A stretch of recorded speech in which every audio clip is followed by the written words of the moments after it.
Hello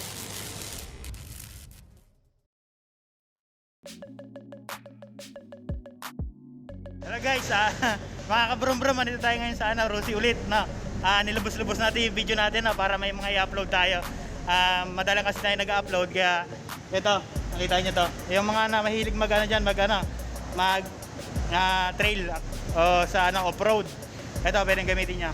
Itong yung KRY 200 yan. Napapansin nyo, hindi siya ganun kalaki. Yan. Yung mga gulong naman niya pang talaga pang off-road. Tara tingnan natin yung KR ng Rosie. Yan. Kung mahilig kayo sa mga bundok, pumunta, mga trail, mga adventure, yan. Ito yung nararapat sa inyong motor na. Tingnan natin kung ano yung mga specs ng gulong niya, ng makina niya. Yan. Guys, mapapansin niyo yung gulong niya, naka 110 na siya. 110/90 by 16. Medyo mababa siya kasi yung gulong niya ay naka 16 yung rim niya. Yan. Yung gulong niya naka pang off-road na rin. Tingnan niya. Dual.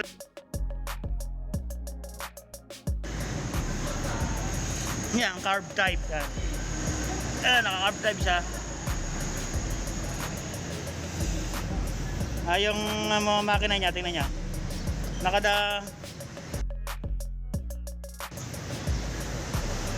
niyo. Yan. And then tingnan natin. Ayan, kita yung handle grip niya. Hindi siya madulas, may spike na, pang off-road talaga.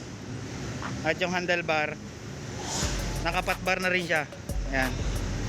Switch. Hindi ko alam kung ano to. Yan. Yung throttle niya. And then na rin siya yung digital, yung panel gauge niya. Naka-digital siya.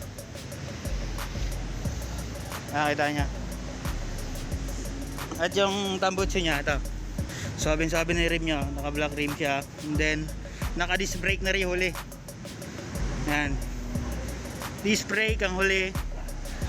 And then yun, carb type. Naka-carb type siya. Makita niyo yung susian niya, ito. Dito sa gilid na. Nakita, mapapansin niyo. Naka inverted fork na rin.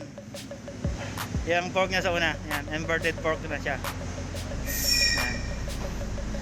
And then ang laki ng gulong sa una ay 2.75. Yan. By 18. Yan, naka 18 siya. 18 siya sa una, 16 siya sa huli. Yan. Suabe mga kabrum-brum. Yung inverted fork niya, pang trail talaga. Yan. And signal light sa una, LED. And bulb type yung headlight niya. Yan, LED bulb type.